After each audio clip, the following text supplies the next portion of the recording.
नमस्कार। आप सुन रहे हैं पॉडकास्ट स्पीकर और मैं हूं आपके साथ अंशु वर्मा।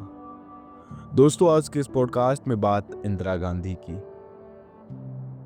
राजनीति में नारों की अहम भूमिका होती है और कई बार ये निर्णायक साबित होते हैं।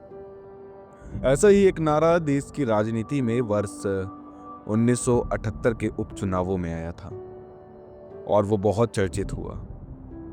यह नारा था, एक शेरनी 100 लंगूर, चिकम गुलूर। ये नारा पूर्व प्रधानमंत्री इंदिरा गांधी के लिए गढ़ा गया था। वे उपचुनावों में कर्नाटक के चिकमगलूर से पूर्व मुख्यमंत्री वीरेंद्र पाटिल के खिलाफ उम्मीदवार थीं। वह दौर इमरजेंसी के तत्काल बाद का था और इंदिरा गांधी के खिलाफ चौतरफा विरोध की लहर थी। ऐसे में इंदिरा गांधी के लिए एक सुरक्षित सीट तलाशी जा रही थी और चिकमगलूर पर जाकर वह तलाश खत्म हुई।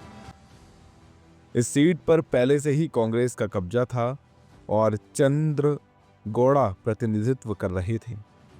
उन्होंने इंदिरा गांधी के खिलाफ सीट छोड़ दी। लड़ाई काफी कठिन थी और जनता पार्टी ने इंदिरा गांधी को हराने के लिए पूरी ताकत झोंक दी थी। लेकिन इंदिरा गांधी हर हाल में जीतना चाहती थी।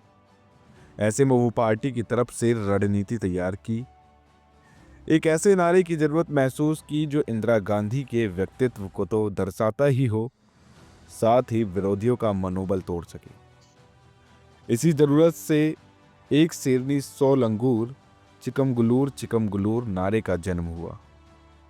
उस चुनाव में इंदिरा गांधी ने हर दिन 17-18 घंटे प्रचार किया और अंततः उन्होंने 77,000 से ज्यादा वोटों से जीत दर्ज की।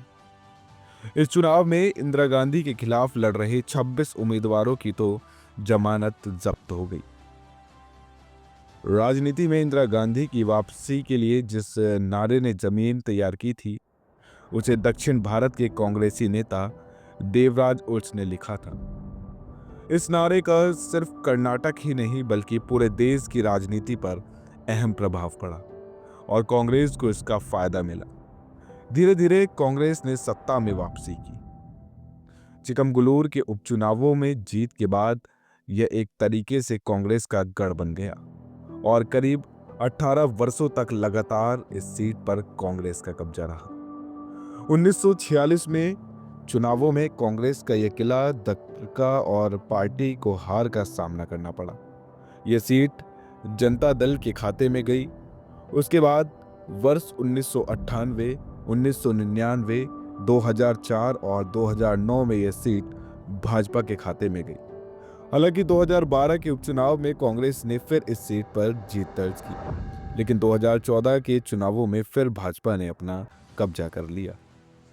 दोस्तों, अगर आपको ये पॉडकास्ट पसंद आया हो तो इस पॉडकास्ट को लाइक करें और वीडियो को सब्सक्राइब करें। धन्यवाद।